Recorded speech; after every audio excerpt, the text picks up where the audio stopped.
All right, so today we're really diving deep into the world of cybercrime, Mm-hmm. and specifically this crazy story of Ariane Kurtaj. Yeah. This is a kid who went from messing around with Minecraft hacks Right. when he was 11 to being involved in some seriously major data breaches. I Absolutely. mean, we're talking huge companies here. Huge. Um, and it's a story that, honestly, it sounds like something straight out of like a movie or a TV show. It does. It And does. his recent sentencing has kind of got everybody talking. Yeah, and you know what I think is really interesting about Kurtaj's case? It's not just about like one kid Right. and his computer. It kind of gives us this like glimpse into this whole new generation of hackers. Yeah. They're often called comm hackers, Huh. and they're changing the entire landscape of cybercrime Wow. as we know it. So let's rewind a bit. Like, where does this all even begin for someone like Ariane Kurtaj? So, from what I've read in these Wall Street Journal articles you shared, Mhm. Kurtaj's journey into the cyber world, it seems like it started when he was around 11 years old, Okay. and he was trying to hack Minecraft servers, Right. which, honestly, Yeah. pretty typical behavior for kids his age. Totally. A lot of kids try that kind of stuff. I know. Exactly. Mhm. It's like the digital equivalent of, trying to build a treehouse or something. Exactly. Exactly. Yeah. But it does sound like, from what I've read, Kurtaj's early life wasn't exactly a walk in the park. Right. And, that might have played a role in how things kind of spiraled. The articles mention like challenges at school, moves to schools for kids with special needs, even time spent in government care because of family difficulties. Yeah, it's like, it's hard not to see how all that would be a lot for a kid to deal with. Right. And what's interesting is how his online activity seems to like escalate Mm. alongside these real life problems. Yeah. So by the time he was 15, he was spending thousands of dollars online. Thousands. Hold Thousands on. to get his hands on sophisticated hacking tools. Where does a 15-year-old even get that kind of money? That's a question for a whole other deep dive, maybe, Right. into like the world of cybercrime financing and how these networks operate. Yeah. But what we do know is that Kurtaj was quickly becoming like a known figure in some pretty notorious hacking circles. Wow. Groups like Recursion Team, and later the infamous Lapsus Hack. Okay, so we've got a kid, he's struggling offline. Maybe he's looking for a sense of belonging or even power online. Yeah. This whole thing just sounds like a recipe for disaster. Yeah, it is. And this is where things get really interesting, right? Right. Because these comm hackers, they're not your typical cyber criminals. What do you mean? They're often like young, they're tech savvy, Okay. and they're driven more by notoriety and online clout than just financial gain. So they're not just in it for the money? Not always, no. Wow. It's more like they want to make a statement. So it's like a digital counterculture. Exactly. They're playing by their own rules. Pushing boundaries, even if it means breaking the law. Wow. So how does a kid like Kurtaj, Yeah. who was, let's not forget, hacking Minecraft servers just a few years earlier, how does he end up in a group like Lapsus? Like, what were they all about? So these early kind of like forays into the hacking world, they opened doors for him, right? He connected with these more established groups like Okay. Recursion Team and then eventually Lapsus. Okay. And, so imagine this, right? Yeah. You're a massive gaming company like Electronic Arts. Okay. You've got like terabytes of valuable data, source code. Right. This is like the crown jewels of your entire operation. Right. And suddenly, bam, Lapsus hits you. Oh, no. And they make off with 780 gigabytes of that data. 780 gigabytes. That's insane. That's a lot of data. That's more than insane. It's a lot of data. But they weren't just going after these big companies, were they? What about this SIM swapping thing I read about? Yes, SIM swapping. What is that? This is where things get really interesting and a little scary for the average person. Okay. So it's a technique these comm hackers use. Mhm. And essentially, they hijack your phone number. Wait, what? How do they even do that? So they trick your mobile provider Uh-huh. into transferring your number Okay. to a SIM card that they control. Oh, my gosh. And once they have your number, they can bypass two-factor authentication on your accounts, Oh, no. which is, often tied to your phone. Right, right. And they gain access. So you could lose everything. You could lose everything. Oh, my gosh. And that's exactly what happened to one of the victims mentioned in these articles. Classy. Daniel Shenton. Okay. This guy lost his life savings overnight That is terrifying. because of SIM swapping. Wow. So these aren't like victimless crimes. Right. You know, they have real-world consequences Wow, that can yeah. be financially and emotionally devastating. It makes you realize how vulnerable we all are Exactly. in this digital age. Exactly. I mean, so they're going after these big companies. They're going after individuals. These Lapsus guys were like equal opportunity hackers, it seems like. And here's the thing. With Lapsus, it wasn't always even about the money. Really? Like, take the case of Brazil's COVID-19 vaccination database. Okay. Lapsus got in there and just deleted it. They just deleted it. They deleted it. Why? No ransom, no demands. Wow. Just pure disruption. So it's like they just wanted to cause chaos. You see this in how they target these high-profile victims. Right. Like Rockstar Games leaking Grand Theft Auto footage. That's not just about money. That's about making a statement. Yeah. Showing that they can disrupt a global entertainment giant. It's like they get a thrill out of it. It seems that way. So what was it like inside this comm culture Yeah. that Kurtaj was now a part of? Like, what makes these young hackers tick? So picture this, right? Sure. Online forums where, like, taunting and one-upmanship are the norm. Okay. It's all about gaining notoriety and pushing boundaries. Okay. They even use sites like Doxbin to publicly shame their rivals. Doxkin. Yeah, As in the site that's been in the news the very same. because someone leaked everyone's information. Exactly. Wow. And this is actually where Kurtaj's story takes an interesting turn. Okay. So remember how he was throwing around all that cash? Yeah. Thousands of dollars. Thousands of dollars. Well, he decided to use some of it to buy, you guessed it, Doxbin. He bought Doxbin. He bought Doxbin. That's like becoming the mayor of Chaos City. It's a bit like that, isn't it? What is he thinking?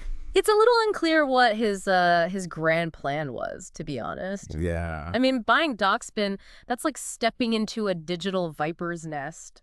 It really does sound Yeah. like. So how does someone even like go about like running a site like Doxbin? Well, it's not easy because Yeah. Doxbin, it thrives on chaos, anonymity, Right. and Kurtaj quickly found himself in over his head. Oh, really? What happened? Did the whole thing just blow up in his face? Pretty much, yeah. So the previous owners, who, by the way, still had a lot of influence within that community, Right. they accused him of, like, mismanaging the site Oh, no. and pressured him to sell it back. Oh, wow. And he eventually caved. Really? But not before downloading a massive amount of information. What do you mean a massive amount? Like, what kind of information are we talking about? We're talking usernames, passwords, email addresses, the works. He had access to all that sensitive data, He did. and he just decided to download it. Seems like it. You've got to be kidding me. Well, remember what we were saying about these comm hackers Yeah. and their love of chaos? Right. Well, Kurtaj decided to retaliate against the Doxbin community Well, by doing exactly what they'd been doing. no way he doxed them. He doxed the entire site. He did. He Huh? dumped all that personal information online for the world to see. Wait, hold on.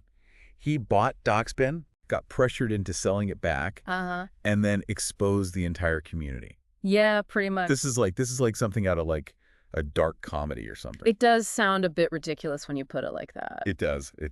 But the reality is, this move backfired. I bet it. Spectacularly. How so? Because this wasn't just some online spat. Right. Doxing can have, serious real-world consequences. All right. And in this case, it did. What happened? Kurtaj and his family, Uh-huh. they became targets. Oh, no. I mean, they had bricks thrown through their windows. Are you serious? His mother's car was vandalized. Gosh. They even got this mysterious delivery of raw chicken. Raw chicken. It got really ugly really fast. So people were targeting him and his family in the real world because of something that happened online. That's what happens when you blur the lines between the online and offline worlds. Right. Especially for someone like Kurtaj. Right. Who seems to live so much of his life in that digital realm. Exactly. Wow. And the threats, they escalated Right. to the point where the police had to step in No way. and put Kurtaj into protective custody. You're kidding me. Protective custody Yeah. for a teenage hacker. This is insane. And here's the kicker. They placed him in a Travelodge outside Oxford. A Travelodge. A Travelodge. Seriously. Fancy. Okay, that's kind of hilarious, but also incredibly sad. This kid is like caught in a whirlwind of his own making. Yeah, and it gets even crazier. What do you mean? What else could happen? He's in protective custody. They've confiscated his devices. Like, that's got to be the end of it, right? Not even close. Right. Remember, this is a kid who, thrives in the digital world. Right. He wasn't about to let a little thing like protective custody slow him down.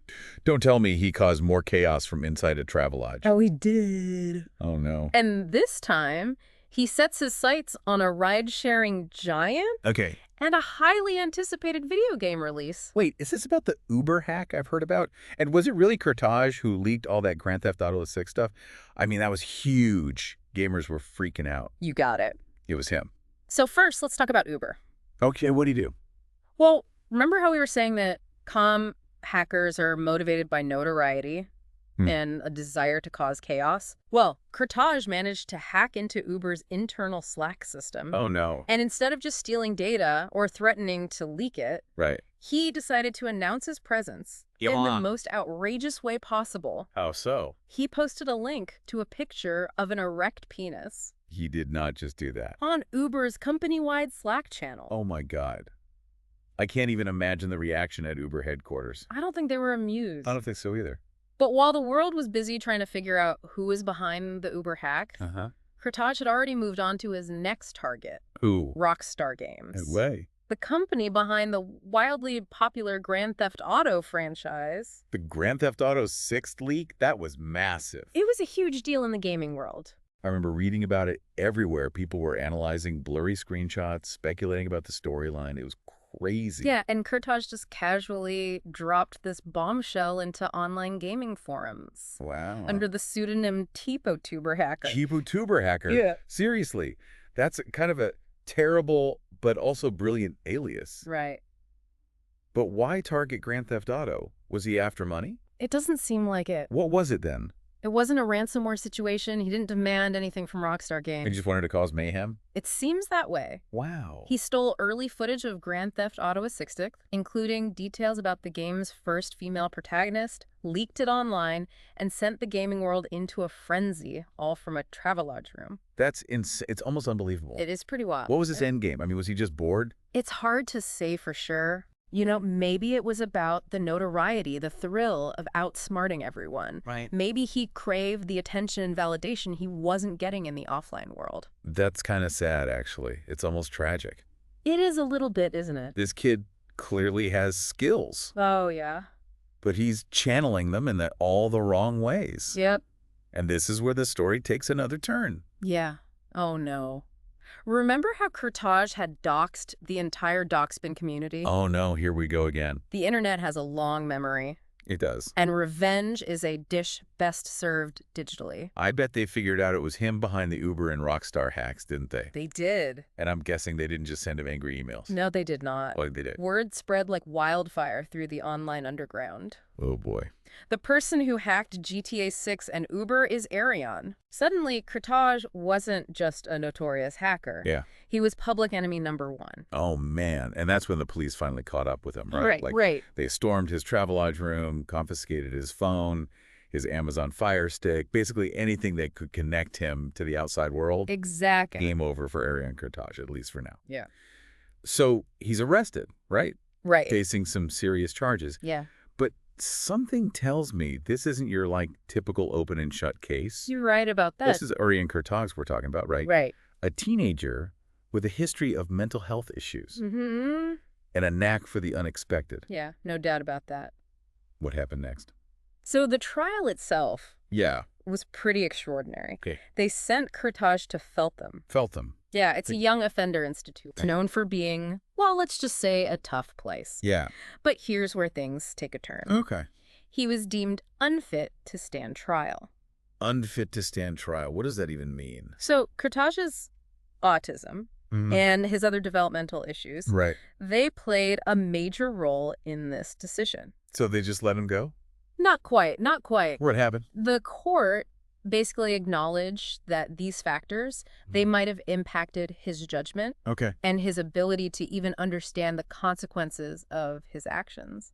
So the jury had to consider that he was involved in these hacks. Oh, yeah, he was clearly involved. But there were these questions about his accountability, like, did he even understand what he was doing? Exactly. Exactly. That's really complex. It's a landmark case, really. Yeah. It brings up all sorts of questions. Yeah. About how we even approach cybercrime Yeah. in a digital age where more and more young people are involved. Exactly. And especially, when it comes to young people with these developmental issues, Exactly. it's uncharted territory, really. Very much so. So what was the verdict? What ended up happening to Aryan Kurtaj? Well, after a 7-week trial, Mm-hmm. the jury found Kurtaj guilty Okay. of the hacks. Okay. However, instead of prison time, Hmm.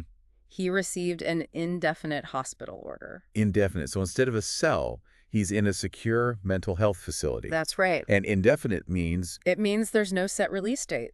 Oh, wow. He'll remain under the care of medical professionals Okay. until, they determine he's no longer a threat Right. to himself or others. That's got to be tough. It's a tough situation all around. I mean, I can't imagine what it must be like for those victims. Right. Like Daniel Shenton, who lost his life savings because of all this. It really underscores the fact that what happens online doesn't stay online. Right. Right. It can spill over Yeah. and have these real and devastating consequences in the real world. This whole story just really makes you think about It does, doesn't it? the nature of crime and punishment in the digital age. Absolutely. Like, where do we draw the line between criminal intent Mm-hmm. and diminished capacity? It's a question we're all grappling with. It really is. It is. Aryan Kurtaj's story is a wild ride, man. It is, isn't it? It's a blend of, mischief, brilliance, Mm. and ultimately tragedy. Yeah, you could say that again. It leaves us with more questions than answers, I Well, I think. think so too. But one thing is for sure. What's that? This is a story that'll stay with you long after you've finished listening. Absolutely. Until next time, keep exploring, keep questioning, and stay safe out there in the digital world.